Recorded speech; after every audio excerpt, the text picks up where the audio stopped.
ย้อนว่าตอนนี้นะเฮาฮู้ทั้งฮู้ว่ามีงบอยู่ 7,000 บาทนำบ่แสนเป็นเงินเนาะที่ว่าไว้ตั้งทุนเนาะแม่นและที่เฮาฮู้เนาะที่ผ่านมานี่การตั้งเสาเฮือนนี่1เฉพาะค่าสร้างเลยนั่น 9,000 บาท 9,000 บาทเฉพาะค่าสร้าง 9,000 บาทเฉพาะค่าสร้างนั่นน่ะเนาะและบัดนี้มันต้องมีแห่ทรายไว้เทคานได้เนาะบล็อกเล็กเส้นแม่นบ่ลวดไม่แบบอีกมันตกเกือบเรียกว่าหลายเติบอยู่ได้พี่น้องเนาะบัดนี้ถ้าหากว่าลุงแก้วถ้าหากว่างบนี่บ่มีมาเลยนี่มีเท่า 7,000 นี่ลุงแก้วในฐานะที่ว่าเป็นผู้ใหญ่แน่อายุหลายแน่นี่มีความคิดเห็นทางออกแบบใดเพื่อว่าคันว่าบ่ตั้งเนาะมันสิอีก3เดือนบ่เพิ่นว่านะก็สิบ่มีโอกาสบางเทื่อบางทีก็ตั้งแต่เช้าก่อนลุงแก้วคิดว่าอะไรคิดว่าให้ตั้งแต่เช้าก่อนอย่าลืมกดติดตามเพื่อเป็นกำลังใจให้ผมด้วยนะครับทุกคนขอบคุณมากๆครับตุ๊พี่น้องให้เปิดภาพขึ้นก็ได้เราคำลาเสียหญ้าเดินบักกว้าง30 คูณ 30อันนี้จนแล้วเสียจักโมงนี่ตื่นมายังเฮ็ดอีกโยมาคำลาสบายดีเป็นอะไรเสียแล้วเบ่ล่ะแล้วแหละมันไผสั่งอันนี้ขึ้นเองเลยบ่เบิ่งสิติดไม้นี่เป็นอะไรจังว่าเฮ็ดกลางคืนว่าเขาล่ะอธิบายฟังด้วยฮะกลางเว้นมันฮ้อนกลางเว้นมันฮ้อนโดยจักโมงนอนนะ10 โมง10 โมงโดยใต้ไฟโคมทื่นเลยไปแสงอาทิตย์ที่เจ้าซื้อมาให้เลยไฟโซลาร์เซลล์โดยต่อความดีใจบ่นี่ฮะเอากล้วยปลูกแล้วเวลาทั้งนั้นปลูกแล้วเวลามีหัวของเก่าแล้วจะปลูกหนังงัวมากระทืนโอ้มอยมันกินเนาะมอยมันกินโดยไล่เอา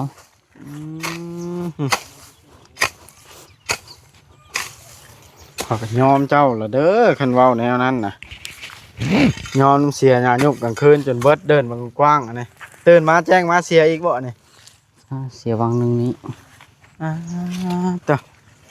คอยระบบคืดบ่พันเนาะสิเสียจนเบิดเบิ่งเนี่ยพี่น้องเดินกว้างอันนี้เบิ่งสิพา FC รีวิวเบิ่งก่อนเดินบ่กว้างโธ่ปกติไผสิไปเสียแล้วโธ่กองจนพูนอยู่โอ้เฮ็ดแต่แท้พี่น้องเอ้ยเบิ่งเนี่ยปกติมันสิหกแบบนั้นพี่น้องแบบโตเดินทั้งนั้นนี่ตะขาดินลาวนี่ต่อใหญ่อันนี้ยิงไปใส่พวกกกระดาวข้างกล้วยพวกกกระดาวน้อยอันนี้นี่พี่น้องเราเสียออกเบิดน้ำต้นน้ำแบบนี้น้องแม็กไปใช้ซะไปลินฮะไปลินน้ำเขาเอ้ยเพิ่น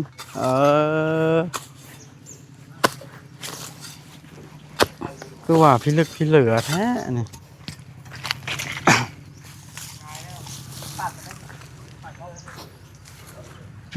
มือจับเอาเลยจ้ะอันนี้จังหวะคนอยากได้อยากมี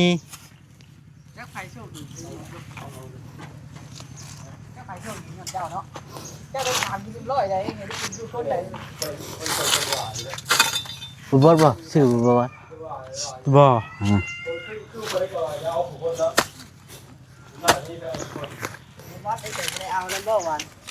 ่คอยบ่ได้ใส่ใจนะบ่เคยได้แถวคันหูจักว่าลุงแก้วเด็ดปานนี่สิจื้อไว้แหละอย่าหายเด้พอตั้มทางนั้นมาเด้อจ้าค่าเสียหญ้าครับบ้านนี่เขาซื้อเลยเขาซื้อเลยพ่อก็บ่ค่าเสียหญ้ามันมืดได้ยาเจ้าเว้านั่นอีกแล้วบ่ค่าคั่นค่าเสียหญ้าอีกว่านี่เอาเมื่อยย่างเนาะเขาชื่อมาเลยเด้อปูนลุงแก้วเนี่ยอยู่รถนะให้น้องแบงค์หาลงมาแล้วเราติดบานแล้วบ่ติดบานแล้วแบบว่ามันจังบ่เปื้อนเนาะข้าวว่าติดหัวส้วมแล้วติดบานแล้วจังเทเฮาจังหนีไปซื้อมาเทนี่ซื้อมาสอบนึงโอ้สอบระวัง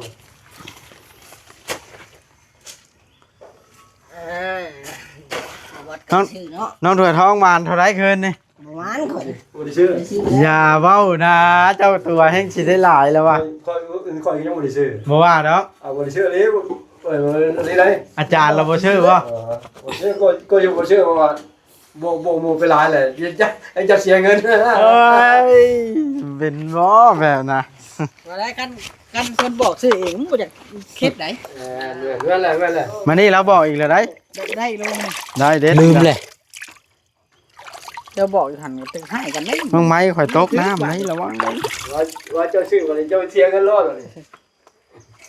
จะตรวจเนาะวันนี้ไปชื่อ ว่า3งวดเลยงวดที่3เจ้าซื้อเจ้าเสียเงิน งวดก่อนก็ถือบอกถือบ่ ถึงแล้วอาหาร2แน่ออกหาเข้า2 กำหนดวัน3บ่เอาแจ้ง FC เลยคลิปนี้ก็ได้ งวดสุดท้ายงวดที่3 งวดที่3 ว่า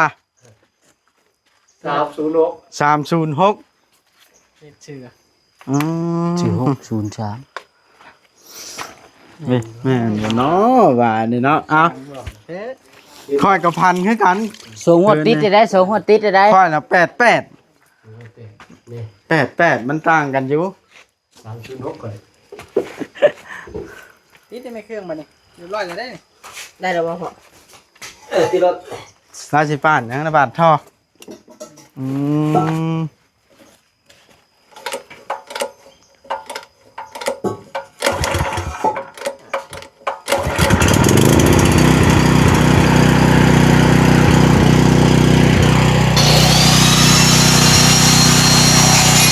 ง่ายเนาะเราพี่น้องไปมาไม่ได้เดี๋ยวสิมาปิดบาทเป็นน้ำไม่เครียดหลายฮะ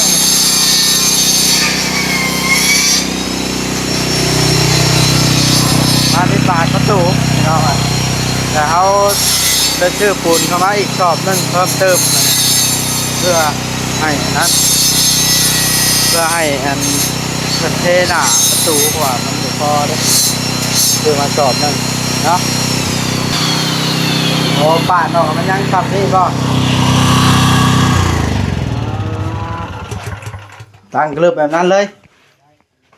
แล้วปูนจอดใช้เนาะก่อกันบอกขึ้นก้อนหนึ่งบ่ลุงแม่นแล้วเนาะ นี่ อื กัน ม พูดกันจังหาไว้กัน บ่จำได้คักแบบนี้นะเพื่ออีกเนาะว่าผมละเมื่อยเลยเทิงอีกเลยฮะ รับเลยอ่ะ แม่นคัก บ่บอสได้ซะ คอยมักจำซ้ำนี้แหละลุงเป็นเฮ็ดได้นะ ถึงคอยมันนึงจับเดี๋ยวบ่จับเขาก็ บ่จำได้สำหรับข่อยและบ่าวหลานมีความคิดเห็นอะไรลอง ได้ก็ได้ พี่เขานั่งมันนั่งอยู่พี่ ได้ก็ได้ แล้วแต่บ่บอส นั่นแหละเจ้าไปขี่ใช่บ่ เด้อ เมื่อก่อนสิทดสอบนี่ บ่ติดเลยจ้ะ ฮะพี่ สมมุติเมื่อยกัน ก็ เหมาะเนาะบ่าวหลาน โดย โอ้ยจะจำพูดเลย ลองดูให้บ่าวหลานลองดู นั่นนึงกว่า ได้แล้ว เอาปัดเอามานึง ผ่านนั้นน่ะบ่ ปัดเป็ดปัดด้วยสองเด็ด ติด อืมค่อยคักเลยได้เพื่อเวลาขึ้นใช้ห้องน้ำค่อยๆเวลาเมื่อยค่อยยังขึ้นจากอิง ว่าเตรียมเงินมาจ่ายค่าแล้วบ่มื้อนี้ แม่น จะต้องจ่ายค่าช่างนะ จ่ายแล้วคันเราเฮ็ดแล้วหรือติดหนี้ไว้บอลไว้ป่ะ ทำไร แบบนั้นบ่การดำนะยันว่ามันผิดสูตรต้องมีสูตรใดของแบบนี้ก่อนบ่เคย ชีวิตก็ได้ ตัวได้สวิตช์ตัวคอยมอดกินนี่นะบ่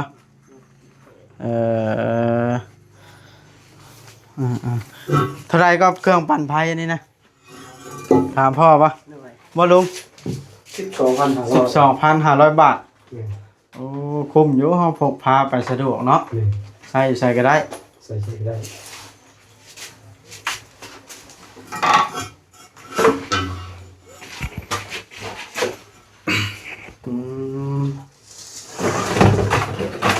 ก็ว่านะ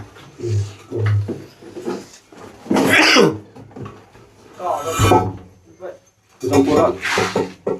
สมบูรณ์เลยเราบอก หอมบ่ได้หอมบ่ อ้าว แม็ก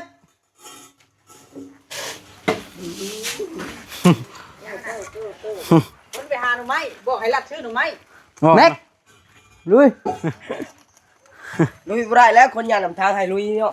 โมเมนต์น้ำ เดี๋ยวบ่บด ฮะ จัดการเองเนาะ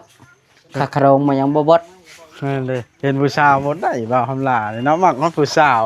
เจ้าเอ็มบ่ เอาแล้วกู จ้างเขาชื่อบาท ก็บ้านเดียวหั่น อันนี้บ่ส่งน้องแม็กว่าอันมีนะ นี่ก็อยู่เฮือนนี่ได้มาตัวไอ้แหละตัวไป ผสมรถผสมอันบดสองอ่ะ เอาเบิดนี้เนาะ อะไร อันเหลือเฮากับเทเนาะ จอดท่อจอดยังได้ จอดปากท่ออีกเนาะ ถามันทุกข์ใจ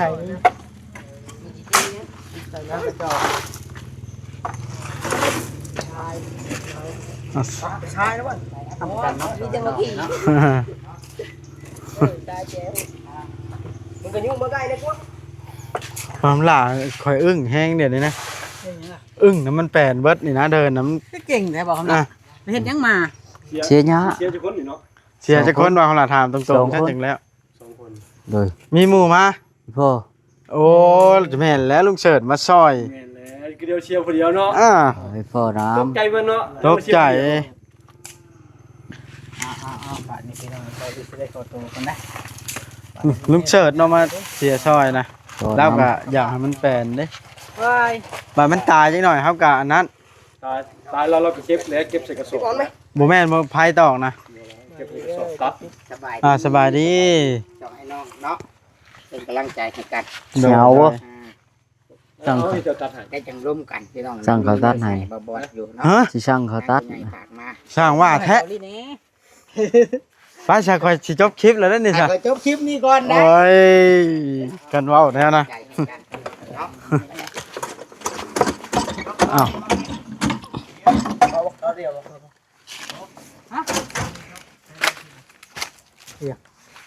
อยากกว่ามาพี่ไปเจ้าเป็นหยังอันนี้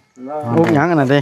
เนาะอุกหยังเดี๋ยวนี้อยากได้เมียก็จะพาให้เอาได้บ่ได้ให้เอาได้เมีย เพราะว่าเราอุกแนวนึงเดี๋ยวนี้ อุกหยัง อุกยันบ่ได้ตั้งเฮือนก่อนพรรษา อื มันล่ะสิบ่ได้เลย เอ้าก็เป็นตาอีบากเราได้ซะ สิตาอุกกันแล้วจังว่าเราจังอุกนะลุงแก้วคือว่าได้ยินว่าอาชาสิตั้งให้อยู่แม่นบ่ลุง ตั้งเนาะ ตึงสิถาม ถามมันละเอียดมึงดู เนาะ แม่นแล้วคือตั้งไกลแท้เดี๋ยวนี้ บ่ได้อยู่เพิ่นเห็นอยู่ดอก เห็นบ่ เพิ่นเห็นเบิดเด้บ่บ่ อาชายเอามุมกว้างบ่เลนส์วายหลายอันแฮะนี่ พี่ที่บ่บอด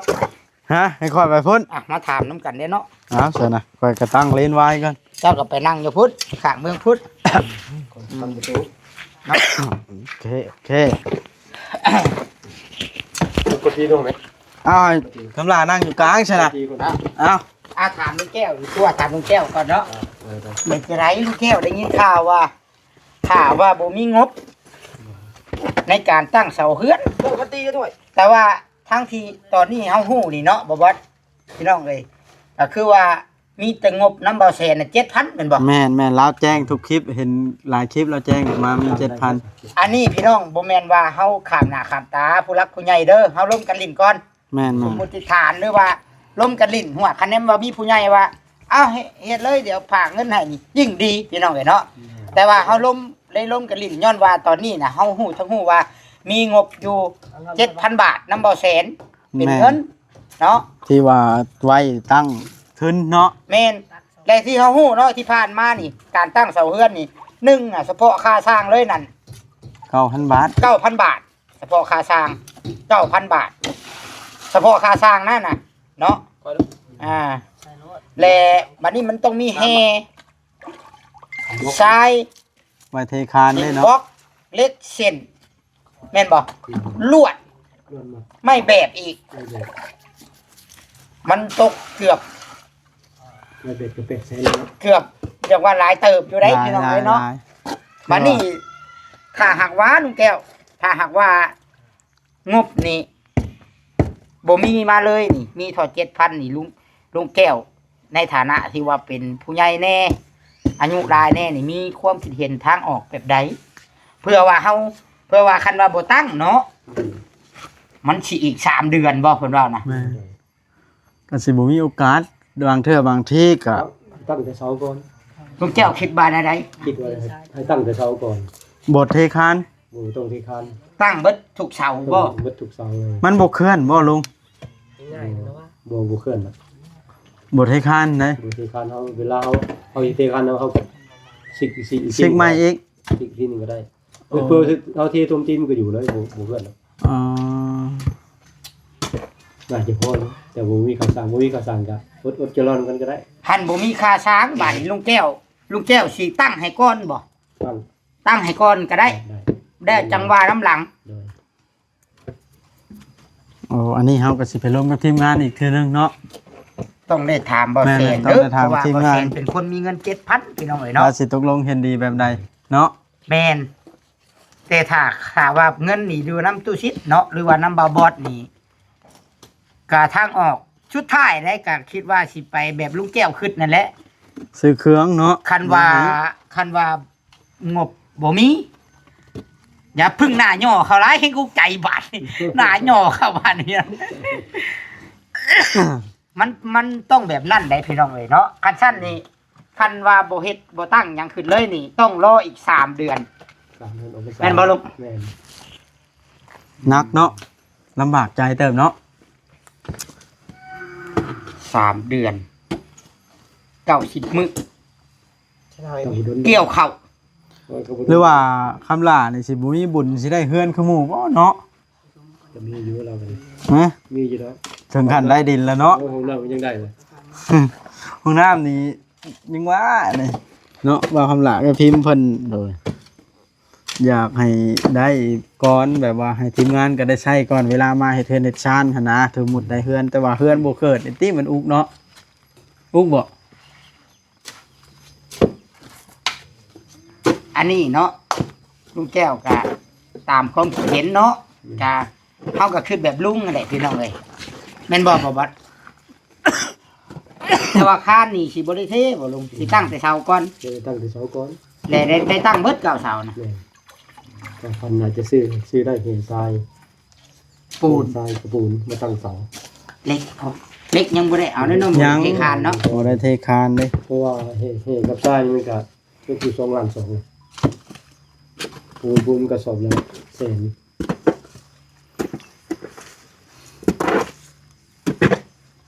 มันจำวันเลยมันติดทำปูนก็เห็นทรายอย่างวันเลยเหลือกับร้ายเนาะเพราะว่า อาจจะชอบปูนมาเทตีนเจ้าว่า เก่าเช้านี่ สอบแล้ว ชอบ ฮะโต สอบก็500,000เลยนะ 500,000 500,000ปูนแดงเนาะ แม่น 500,000 ชอบละแสน มันเรือที่เหลือก็เอาบล็อกมาไว้เป็น7,000เลยก็ได้อยู่เอาบล็อกมาไว้ มาไว้เติมตัวนี้เนาะ เนี่ย ผมเลยพิมพ์ชื่อเข้ามาให้หนองน้ำนี่ ส่วนตัวนี้ก็พอพอเลยกับเงินเดิมเหลือแต่สิมังกอคานครับเล็กเหลือที่เหลืออาจารย์ตามน้ำโบราณเลย เพื่อนนี่แน่ไว้แล้วบ่เพราะว่าเฮาเว้าใหม่แล้วผู้ใหญ่ก็เว้าใหม่แม่นเฮาบ่ได้ตั้งเลยเด้อลุงอยู่บ่อนนั้น เดี๋ยวนี้ โอน เรื่องของน้ำนั่น เอาพี่เนาะ เอาตื่นต้นข่าวของน้ำไป เฉลียงมาพี่เนาะ เวลาเอาเปิดประตูออกมามันเข่าของน้ำเลย ไปหันเนาะ แม่น แต่ว่าบ่ถึงโพ้นพี่น้องเอ้ยบ่ฮอดโพ้น บ่ถึงโพน เพราะว่าหลายคนก็ทักมาได้ลุงบ่บอดเอ้ยหลายคนขนาดขี้เกียจทักนี่คนเฮาก็ยังถือว่าเตือนสติ อันนี้คนทักเพิ่นว่า พักเรื่องปลูกเฮือนใส่โพนนะบ่ แม่นเพิ่นว่ามันบ่ดีแล้วก็คนนี่ก็สิ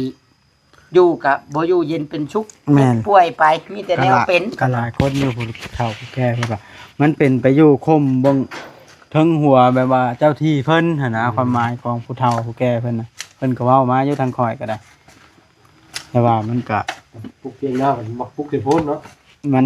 อย่าน้ำท่วมเด้ เดือนละเดือนละ ก็กับอีกอย่างผู้หลักผู้ใหญ่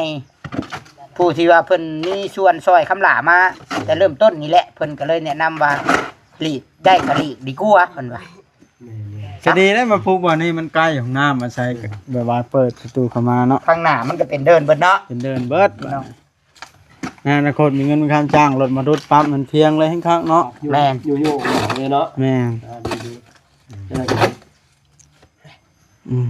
คนบ่ได้มีสิบัด เอาแบบนั้นเนาะลุงเนาะอ่ะถือว่า ถ้าบ่มีเพิ่มเติมมาหากสิได้ตั้งบ่ตามแผนนะต้องปรึกษากับบ่แสนบ่ ต้องถามเปอร์เซ็นต์เลยกะ ถาม ตามลุ ลุ ง งแก้ แก้ว ว และคันว่าลุงแก้วว่า อันได้บ่เป็นหยังเรื่องค่าเช่าค่าสร้างข่อยว่าน้ำหลังก็ได้ข่อยคือว่าถามลุงแก้วอีตนคำลาหนนะว่าง่ายใช่เนาะ